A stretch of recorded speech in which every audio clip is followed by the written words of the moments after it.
입니다. 1월 14일 수요일 아침 시간입니다. 뉴욕 증시가 오랜만에 좀 하락하는 모습인 것 같아요. 다우지수가 마이너스 0.8%나 내렸네요. 요거 트럼프 리스크가 있다는 이야기 예전에도 해드렸는데 그 부분이 그대로 나온 것 같아 보이네요. 그리고 은행주들이 순이익이 조금 애매하게 나온 것 같아요. 그래서 그런 부분들에 대한 이슈가 불거져 나왔습니다. 자, 나스닥은 0.1% 정도 떨어졌는데 나스닥 쪽은 기술주 움직임이니까 크게 변화는 없었다. 근데 얘네들도 눈에 띌만한 그런 어떤 상승이나 그런 부분들은 없었던 것 같아 보이고요. 그래도 이 정도면 괜찮지 않나? 라는 생각은 일단 합니다. 엔비디아도 조금 올랐고요. 근데 알파벳이 그래도 요즘에 주가 상승률이 제일 좋은 편이죠. 1% 정도 상승했었으니까 괜찮은 모습이고, 테슬라는 좀 내렸어요.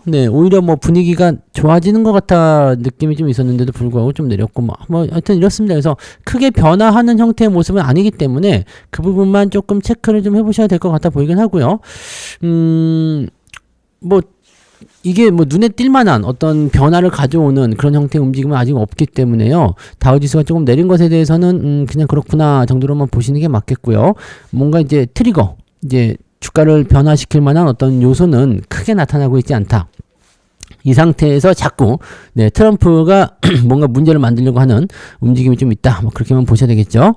자, S&P 500은 마이너스 0.19%. 그래서 약간은 경계심이 좀 작용하고 있는 그런 형태의 시장 상황이 나오고 있다. 우리나라랑 좀 비슷하죠. 그래서 그런 형태의 느낌들로 미국 증시는 살펴보시면 될 것 같아 보여요.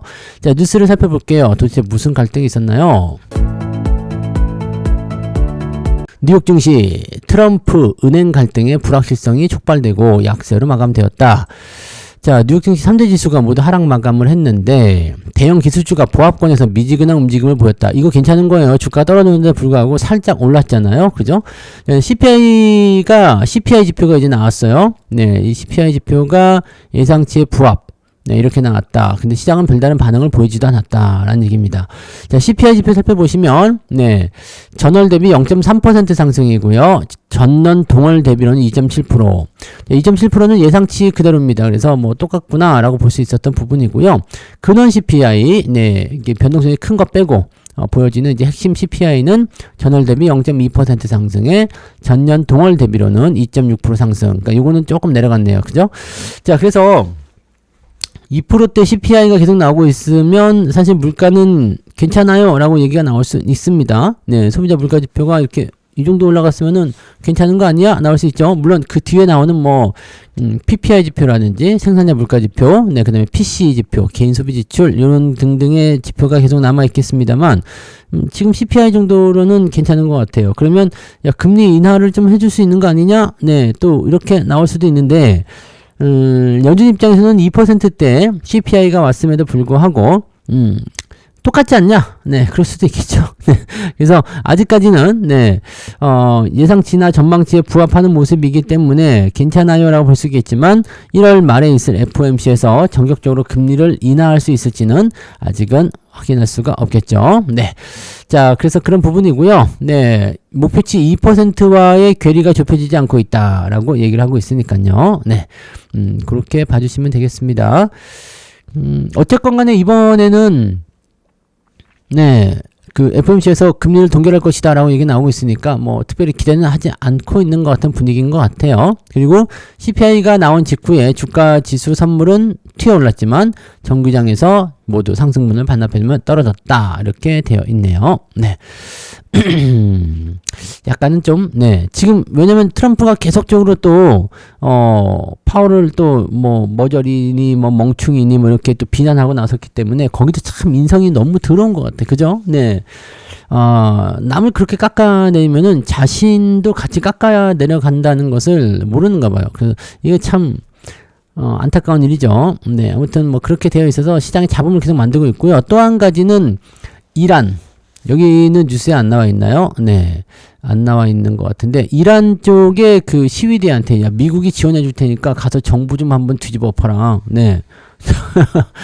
정부를 장악해라. 이런 식으로 또 바람을 살살 넣고 있어요. 예전에 우크라이나 때처럼 자꾸 그렇게 만들고 있는데, 이번에 이란 같은 경우는 자기가 군사작전 하기가 좀 그렇다 이런 생각을 좀 한 것 같죠. 베네수엘라처럼 이렇게 하는 게 아니고, 네, 이란 같은 경우는 이제 슬슬 또 이간질을 해가지고 만들어야 되겠다 이런 생각을 하는 것 같은데, 그냥 가만히 있으면 제일 좋을 것 같아요. 평화의 시대 이런 게 나타나야 되는데 자꾸 뭔가 잡음을 만들려고 하고 있네요. 그런 부분들이 하나 있고요. 그래서 방산주들의 움직임이 요즘에 계속 좋은 이유가 그런 부분이지 않겠나 생각은 됩니다. 네, 뭐 그렇고요. JP모간 체이스는 예상치를 웃도는 4분기 실적을 발표했어요. 그렇지만 4%나 하락한 채 장을 마감했습니다. 이게 왜 그랬냐면, 이것도 트럼프죠. 네, 트럼프가 1년간 신용카드의 이자율 상한을 10%로 제한하는 방안을 추진하면서 라고 되어 있습니다. 비자와 마스터카드 역시 다 떨어지는 모습이었죠.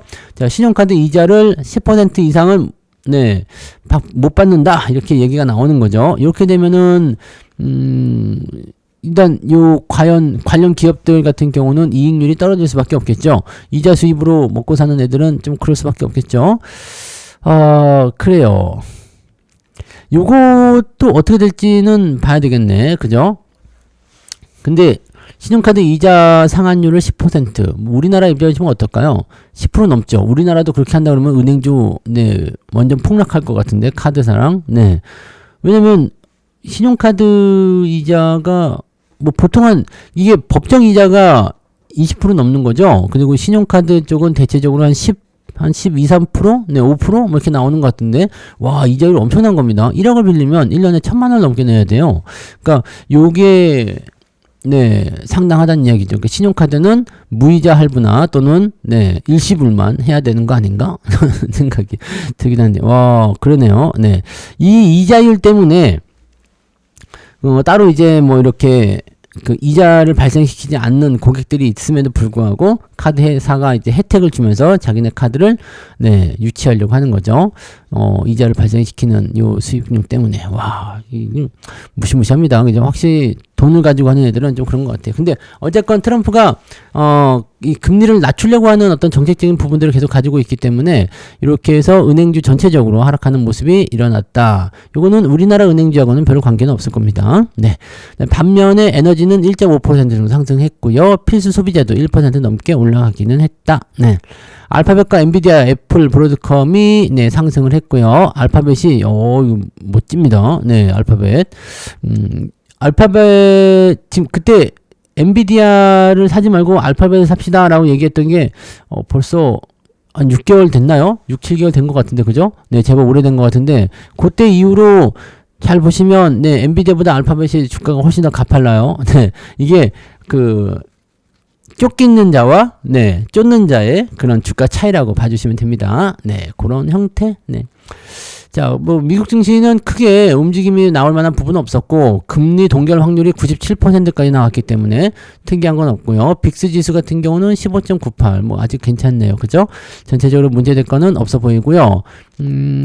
뭐 지표가 나쁘게 나왔으면 더 나빠졌을 수도 있겠지만은 현재로서는 괜찮아 보이고, 신용카드 이자율 상한 이 부분은 그냥 미국 은행에게 연결되는 부분이라서 뭐 특별하지는 않습니다. 그래서 미국 증시 하시는 분들에게는 은행주가 약간 네, 부담스러운 요소를 보였을 것이다. 자, 그러니까 아까 전에 보셨던 것처럼 다우지수는 좀 더 많이 내려오고 나스닥이나 이런 것들은 잘 버티는 형태. 그러니까 지금 증시에는 크게 영향을 줄 만한 요소는 아닌 것 같아 보입니다. 네. 자, 그 다음에 전기차 쪽, 어제 포스코홀딩스가 엄청나게 올랐잖아요. 이 부분들에 대해서 좀 알아보자고요. 네, 전기차는 캐즘인데 리튬 값이 폭등했기 때문이다 라고 되어 있습니다. ESS가 배터리 업계를 살리고 있나. 그러니까 포스코홀딩스는요, 이 철강 기업인데 리튬 쪽과 연결돼 가지고 이제 전기차에 따르는 움직임으로 이 업종 자체가 좀 이상해져 버렸죠. 네, 아무튼 뭐 그렇게 되어 있고요. 글로벌 업체들이 전기차 전환 계획을 속속들이 철회하거나 지연시키면서 국내 배터리 업체의 긴장감이 높아지고 있다. 하지만 리튬이나 니켈, 코발트 등 배터리 핵심 원자재 가격은 연일 최고치를 경신하고 있다. 요런 상황들이 이제 전기차 쪽에 대한 관심도가 많이 식어버리는 형태죠. 그래서 이거 좀 골칫거리가 되어 있는 상황이긴 한데, 그렇다고 이 배터리를 전기차에만 쓰는 건 아니다라고 되는 거죠. 네, 뭐냐? 이것은 ESS라든지 그 얘기드렸죠. 네, 데이터 센터 ESS라든지 뭐 이런 쪽으로 이제 활용을 하게 되는 상황이 벌어지게 되니까 여기에 들어가는 이제 원자재라고 봐야 되겠죠. 이 소재 가격이 크게 뛰어 올라가는 형태가 나타났다. 이렇게 되어 있는 부분인 것 같아요. 자, 이게 IRA죠. 네, 전기차 보조금 전격 폐지. 그다음에 유럽 역시도 네, 내연기관 판매 금지를 이제 철회하는 모습들. 그리고 뭐 포드, 벤츠, 볼보 이런 기업들은 2030년까지 순수 전기차로 전환하겠다는 기존 계획을 수정. 그러니까 2030년에는 내연기관 안 만들고 다 전기차로 가겠다라고 했지만 야 그렇게 했다가는 망하겠다 이렇게 생각을 했겠죠. 야 조금 더 뒤로 밀어 뭐 이런 식으로. 그러니까 전기차 수요는 계속 늘어나고 점점 좋아지게 되면 결과적으로 다 대부분이 전기차 쪽으로 가겠죠. 전기차 쪽으로 움직이긴 할 텐데 문제는 무엇이냐? 그게 이제 시간이 점점 뒤로 밀어지고 있다는 거. 네, 당장은 또 이 캐즘이라는 부분 때문에 판매가 잘 안 된다는 거죠. 자, 그럼 얘네들은 도대체 왜 올랐냐? 탄산 리튬, 그리고 니켈, 코발트, 이런 것들은 도대체 왜 이렇게 갑자기 급격하게 올라가고 있느냐라는 부분인데, 이쪽 부분에 대한 내용은 에너지 저장 장치, ESS 관련한 내용이 커졌기 때문이다. 제가 그래서 2차 전지 쪽을 주목을 하실 때 전기차 쪽으로 보는 것이 아니라 ESS, 즉 새로운 먹거리로 들어가는 전기차, 배터리 쪽을 보셔야 된다고 말씀을 드렸죠. 기억이 나시는 거죠? 네. 자, 그래서 이 리튬이라든지 또는 니켈, 코발트 뭐 이런 쪽으로 해서 ESS 쪽 관련한 부분들에 주목을 해야 된다. 이 지난번 특강에서도 설명을 들었었던 것 같은 느낌이 좀 있네요. 그죠? 네. ESS 관련한 부분들. 그러니까 ESS 쪽으로 본다면은 2차전지 쪽, 배터리 쪽을 건드리는 것도 괜찮아요. 근데 ESS와 관련된 뭐 전력기기라든지 뭐 그런 부분들도 같이 볼 수가 있겠죠. 당연히 이제 지금 당장 뭔가 나올 만한 부분들은 아니죠. 네. 현재 상황은 그렇게 좋지는 않지만 그래도 시간을 두고 지켜본다면 네, 충분히 승부수가 될 수 있는 요소가 됩니다. 왜냐면 아직은 전기차보다 ESS의 그 매출 비중이 작아요. 그렇기 때문에 네, 요게 점점점 올라올 때까지는 기다려야 되겠죠. 그게 이제 올해 아마 좀 폭발적인 성장들을 많이 해주지 않을까. 그러면 이 2차전지 쪽에 뭔가 따뜻한 온기가 퍼지는 형태가 나오지 않겠는가라는 생각이 좀 나올 수는 있겠습니다. 네, 뭐 그런 정도고요. 중국 정부 정책도 리튬 가격 상승을 부추기고 있다라고 되어 있고요. 이렇게 되다 보니까 이제 리튬 호수 쪽, 그 리튬과 관련된 부분에서 네, 그래도 뭔가 주목을 좀 받았었던 포스코 홀딩스가 네, 어제 크게 상승하는 모습이 좀 나오기도 했었죠. 바로 그런 것 같아요. 그 다음에 LG 에너지 솔루션이요. ESS용 LFP 롱셀 배터리라는 거, 이런 거. 이거 중요한 거거든요. 근데 이게 LG 에너지 솔루션의 주가도 거의 4% 정도 올랐었죠. 이런 부분들. 그러니까 이 ESS 관련한 부분들을 잘 보세요. 그 다음에 그거 이후에 넘어가는 것은 전고체 배터리로 넘어갈 테니까 그런 쪽. 그 다음에 이 LFP 네. 리튬, 코발트, 뭐 이런 거, 뭐라고 해야 될까요? 뭐 화재라든지 또 뭐 이런 거, 또 가격 뭐 이런 거 등등등이 다 포함되니까요. 아무튼 그런 쪽으로 생각해 주시면 되겠습니다.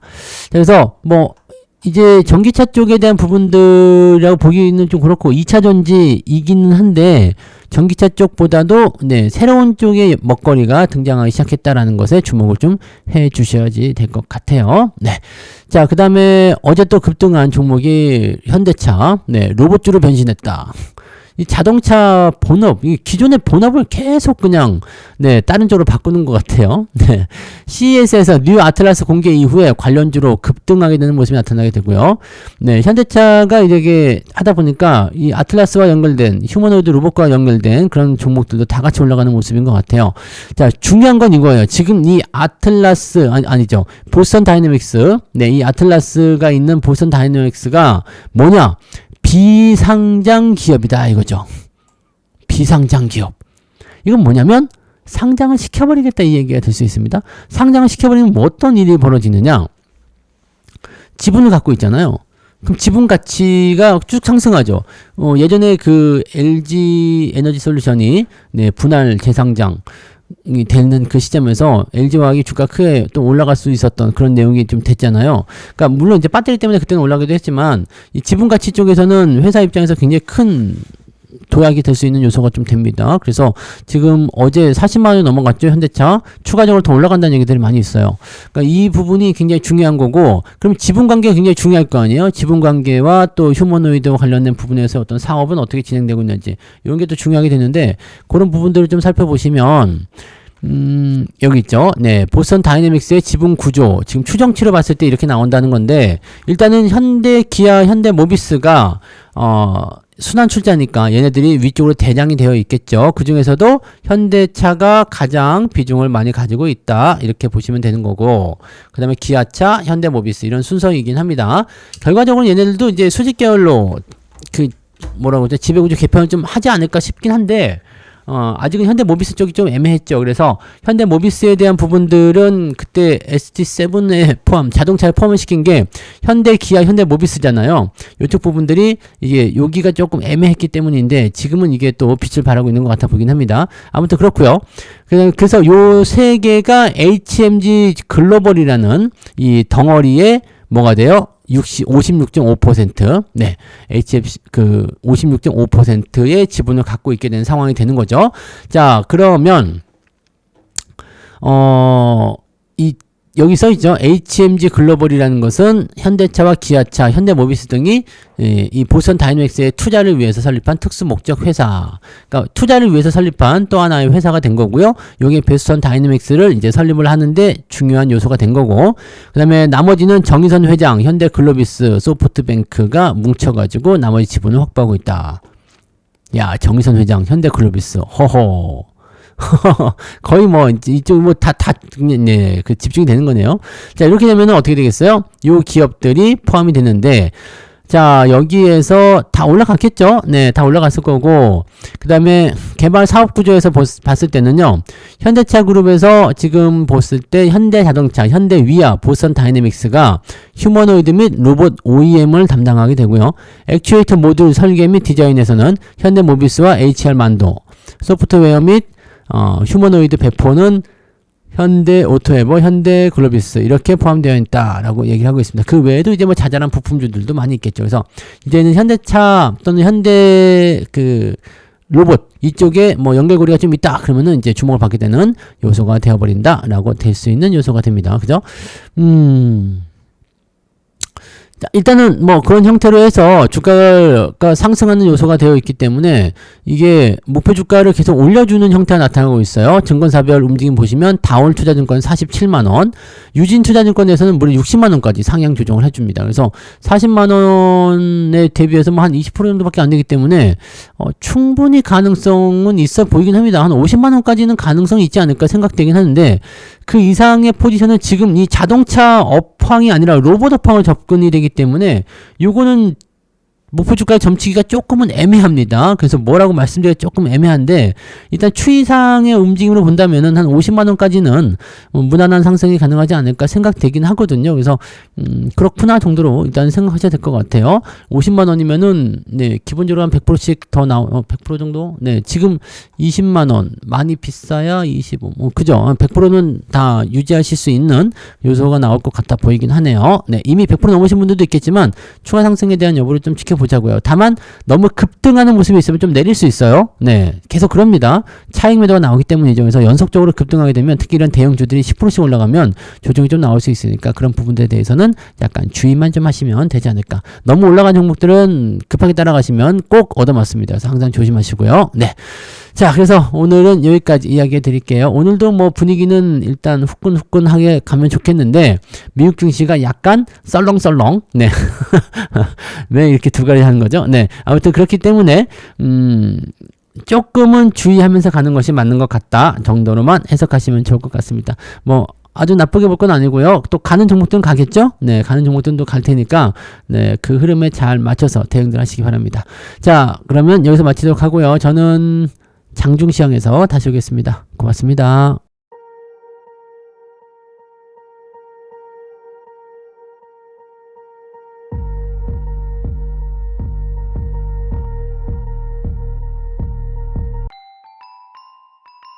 본 방송에서 제공되는 모든 정보는 투자 판단의 참고 자료이며 투자의 최종 책임은 본 방송을 이용하는 본인에게 있습니다.